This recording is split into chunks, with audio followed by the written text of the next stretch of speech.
Right now, we're running a special. If you gift a year, 50 subs, you get a year of Castle Club for free. And what else? Yeah, that's pretty much it that I could think of. And then FNF Super Chat, if you guys want to go ahead and donate to the stream, get your questions answered. But right now, we're going to be focusing on a very rapidly evolving topic. I got an expert in the house. We got Suleiman Ahmed in the house. Sheikh Suleiman, aka on Twitter. He's here. He's calling in remotely. What's up, Suleiman? Yeah, thanks for having me. Happy to be on as usual. Yeah, no, I'm happy to have you on. Obviously, probably one of the biggest Twitter accounts, especially when it comes to Middle Eastern affairs, what's going on between what went down, on October 7th to now. There's been quite a bit of movement on this, and I think for our Western viewers, whether you're from the United States or the United Kingdom, Canada, etc., this conflict is absolutely going to affect you guys. Whether you think it's not gonna, or whether you think it will or it won't, it absolutely will. So, Suleiman, can you number one, introduce yourself, and then number two, go into how we got here and kind of give us an update on what led up to these events, and then we can go into what's been going on today. Because today there's been literally a flurry of different things. I've seen your Twitter feed. Every 2 minutes you're updating guys on what's going on. So you're the most up-to-date on everything. So, turn it to you. Yeah, appreciate you having me. Yeah, I'll try and give a breakdown. I think I came on your show when they did the pager attack, but I'll just go back a little bit because there might be new people on here.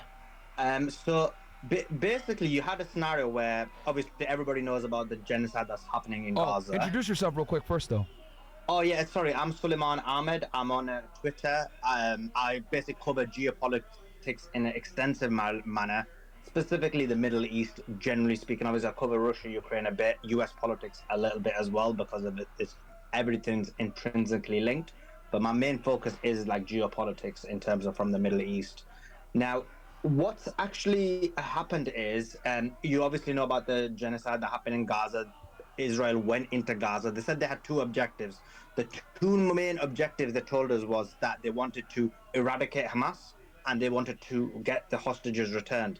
Now, the argument is, and the argument I'm professing is that they've actually not succeeded in both of those objectives. They haven't got the hostages back and they haven't dismantled all of Hamas, and yet they've laid waste to Gaza. According to the Gaza Ministry of Health, they say there's around 40,000 people dead. Both, I'm in agreement with the Israelis on that one. I think those numbers aren't accurate. Lancet predicts it at 180,000. Another paper predicted it at possibly 600,000. I think the numbers are huge. It could be anything between 180 to 600,000. So significant amount of casualties, deaths, and losses, irrespective of how you see it. So you think we 180,000 dead in Gaza? Yeah. That's Lancet did basically a predictor and said based on the fact that if you look at the way the war or the way the genocide has occurred, the way that the people have died, the fact that the entire infrastructure has been destroyed, the fact that it's a very condensed, concentrated area, there'll be huge amount of people who will be dead, have not been found under the rubble. So they made a calculation based on all of those and said that likely number is probably around 160, 180,000. Wow. And for those that are unaware, I mean, Gaza is a very small strip. It's what, like maybe a mile in length or width? It's basically extremely small. They say it's as big as New Jersey. So it's very, very tiny. It's not big at all. And you've basically got that level of bombing going on. And it's 2 million people. Sorry. And it's only like 2 million people in a highly concentrated area. 2.3 million, that's right, in a highly concentrated area for sure. And then you've got these extreme advanced bombs being basically bombarded there, 2,000-ton bombs. You've got bunker buster bombs. You had significant amount of different types of missiles and artilleries. So what happened is you've obviously got that happening in Gaza. Now Hezbollah, there was also a front that was happening in Hezbollah, which is that you basically had, now Israelis claim that Hezbollah started it on October the 8th, which is obviously fake news and propaganda, because it essentially where Hezbollah fired on was something called Sheba Farms. Sheba Farms is disputed territory. It's actually claimed by the Syrians and Lebanese. They both basically dispute whose it is. The Sheba only people in Farms. the world. Sorry? You said so. You said Sheba Farms is disputed territory, and you're saying that this conflict between Israel and Lebanon and Hezbollah, who represents Lebanon in this case, you're saying it started with Sheba Farms? Yeah, because on October the 8th, basically Lebanon is Hezbollah fired on Sheba Farms, right? Okay. And what is Sheba Farms? So Israel are claiming that they fired at Israel, but when you look at it, they didn't. They fired on Sheba Farms. Sheba Farms is essentially an area that is disputed between Syria and Lebanon. Nobody in the world says it's Israeli territory, other than maybe Israelis in their own mind. So that claim of basically Hezbollah starting on October the 8th is fake, is what I'm saying, because you'll be hearing a lot of that over the next weeks, months, and I'm just giving you guys the ammunition to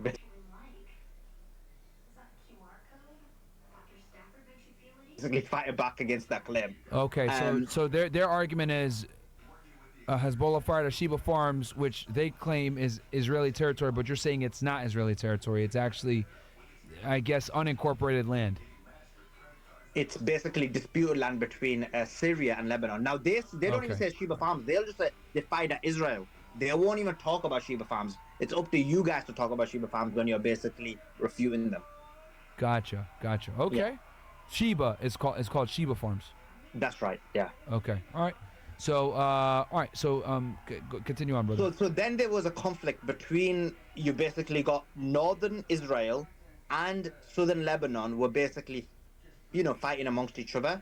And in that regard, because it's a fight on the ground, Hezbollah were dominating. So and this Israelis don't deny. Hezbollah were dominating to such an extent, and I mentioned this in your previous stream, that now it's really relevant, that they basically pushed the Israelis back in a significant manner, to the extent where they had dismantled a number of settlements, they had dismantled a number of military bases, and they'd basically removed about 600,000 settlers from that area. Okay. From northern Israel. Okay. So 600,000 or 60,000? I heard 60,000. It could be. I'm sure it's 600,000, but I can double check the numbers. Okay. You could be right on that, but I thought it was 600,000. Okay. Because I remember thinking, wow, that's a huge. Or are you talking about the war back in 2006 right now?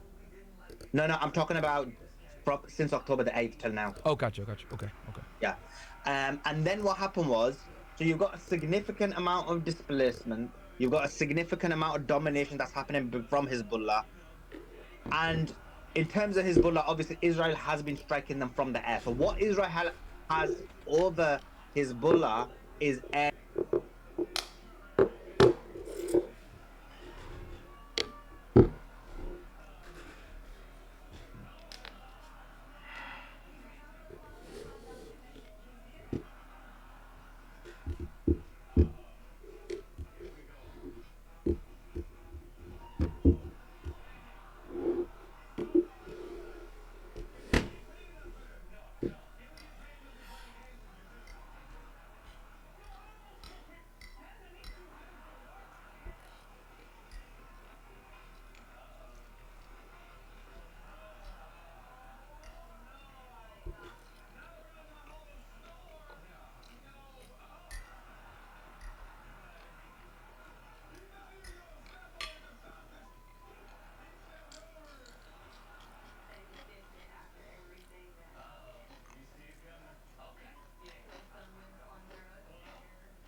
You gotta think about it.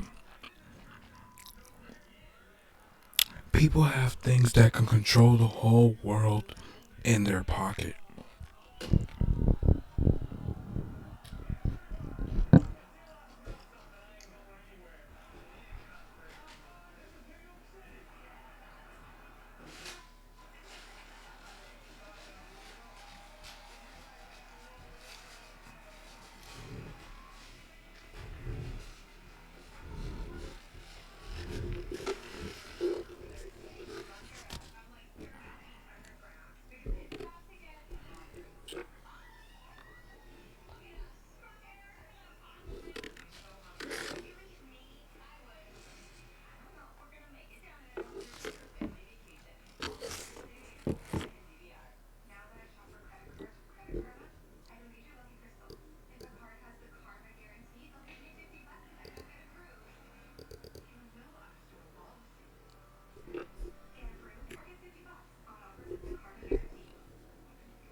that's just a lot to take in. It just takes a lot to take in.